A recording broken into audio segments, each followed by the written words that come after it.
United Nations Week News and Views.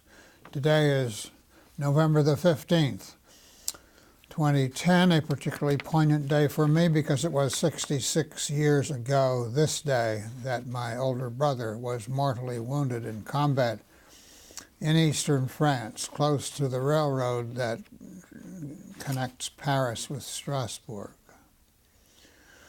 Well, today I want to talk about violence in three different forms. First of all, violence resulting from religious antipathy. Defamation of religions is bad enough, but violence resulting from religion is far worse, especially when it leads to murder. The Kristallnacht pogrom on November the 9th, 1938, gave a hint of the enormous amount of religious murder yet to come in the Nazis' final solution for European Jewry. That solution was decided on by a gathering of top Nazis on the shores of the Wannsee, a lake on the outskirts of Berlin. The location is now called the House of the Wannsee Conference Memorial and Education Site.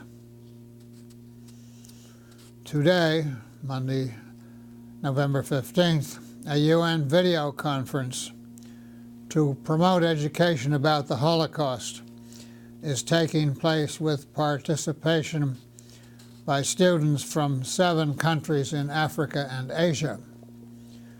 The General Assembly in 2006 mandated the Holocaust and UN Outreach Program to honor the memory of Holocaust victims and to prevent future genocide. The home of the Wannsee, the House of the Wannsee Conference, is a partner with the UN's outreach program. More recent religious murder has just taken place in Iraq, where terrorists attacked some Muslim places of worship and also Christian places of worship last Wednesday, November 10th. In response, the members of the Security Council condemned all incitement to acts of violence, particularly those motivated by religious hatred. Time magazine on November 12th reported that Taliban attacks against Sufi Muslims in Pakistan, whom they call heretics, have led this usually peaceful, non-violent group, the Sufis, to fight back. The sectarian slaughter in Iraq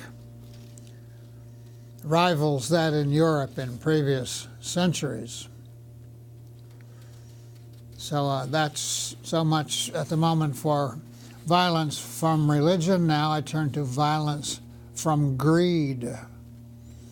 As of September this year, 37 ships had been hijacked and 682 persons taken hostage, according to a November 9th report to the Security Council by the American Undersecretary General for Political Affairs, B. Lynn Pascoe. On the 10th, the chairman of the contact group on piracy off the coast of Somalia, who is Ambassador Moon Hyang of the Republic of Korea, told the press that Somali-based pirates were expanding their area of operations into the Indian Ocean and possibly collaborating with terrorist groups. Terrorist groups have been giving global positioning system, or GPS, information to pirates as well as training pirates militarily. Mr. Pascoe urged that impunity cannot be accepted by the international community, unquote. Now I turn to a third form of violence resulting from cruelty. Manfred Novak, special rapporteur on torture and other cruel, inhuman, or degrading treatment or punishment, told the press on October 26th that in most countries, conditions in prisons and police custody, as well as psychiatric institutions and remand centers, amounted to inhuman and degrading treatment. He urged adoption of a treaty on the rights of detainees. He gave as an example what should be the right of all detainees, according to Novak, to a 1-hour respite per day, out of doors, in the open air. Novak noted that in only one country of the 18 he had visited did he not find a case or even an allegation of torture that could be documented. And that country was Denmark. He said that in most countries, prison and detention facilities are often overcrowded. For example, cells built to keep persons for 24 to 48 hours are being used for long-term detention. In his view, the most appalling conditions had been found in Jamaica, with people held in crowded, dark, roach-infested cells for 24 hours a day, where they sometimes had to fight for a place to lie down on the concrete floor in order to sleep at night.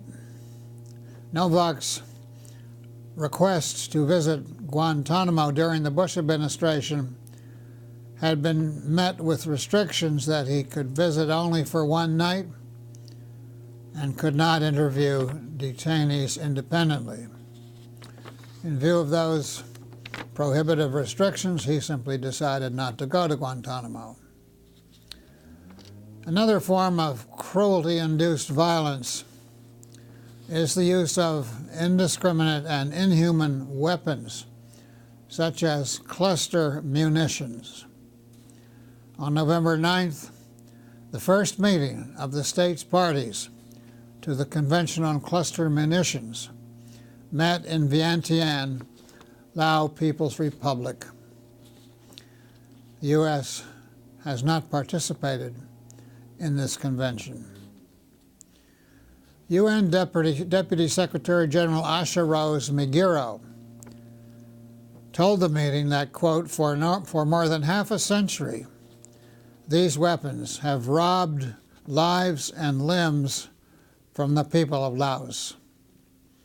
You have counted more than 50,000 casualties from unexploded ordnance, unquote, from Migiro. She hailed the convention as having, quote, given a great boost to international humanitarian law. Continuing her quote, it is unambiguous. The convention is unambiguous in banning the use, production, transfer, and stockpiling of cluster munitions.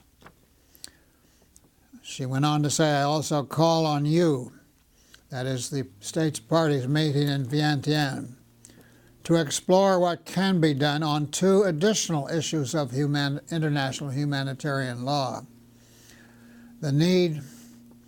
Which need our further attention. First is the question of vehicle mines, IEDs, for example. Second, the use of explosive weapons in populated areas.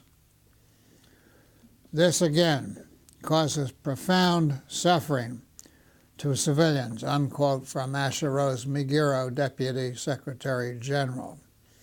Now, cluster munitions, for example, are dropped from the air in clusters held together, and when they get a certain short distance above the ground, they open up and send little bombs, little but lethal, very lethal bombs, out in all directions, perhaps dozens of them at a time. They lie on the ground until they are exploded. They are exploded on contact, and those that do not explode upon contact with the ground are sometimes contacted by children who pick them up wondering what they are and thus lose their lives, or at least a limb or two. Well, friends, on that sad note, I must conclude this November 15th issue of United Nations Week News and Views. Remember, the views here are mine alone, unless I mention some other source. We'll be back with the next issue. Meantime, do send your own views on these or other UN issues to www.unweek.blogspot.com. Goodbye for now, and thanks very much for watching.